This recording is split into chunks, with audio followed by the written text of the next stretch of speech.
Luto na po ang ating ginataang tulingan.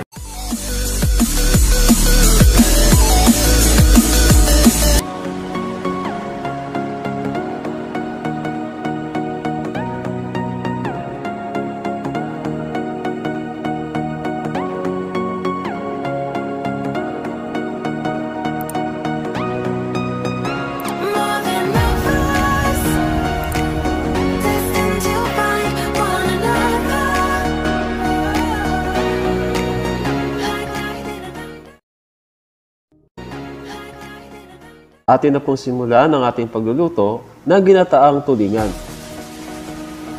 Lagyan na po natin ng asin ang ating isda.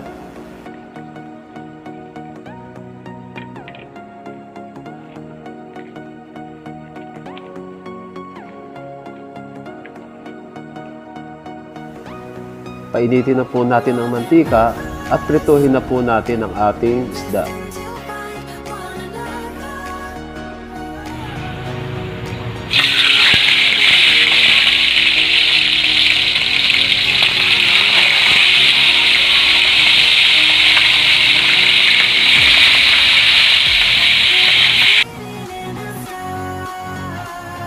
Ilagay na po natin ang ating gata sa isang kaserola.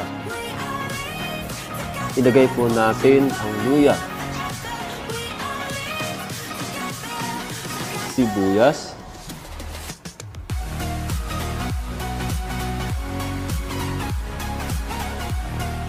pamintang durog,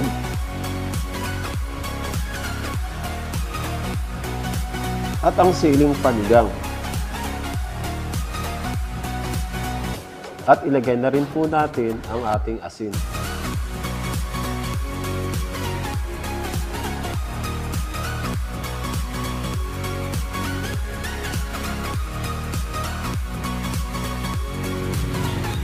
Pakuluan na po natin ang ating gata.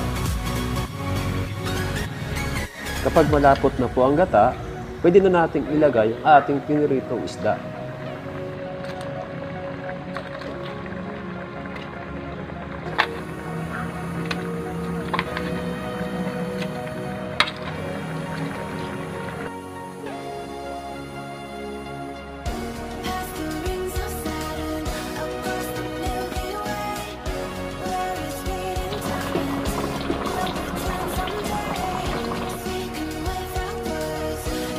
Pwede na po nating ilagay ang ating gulay.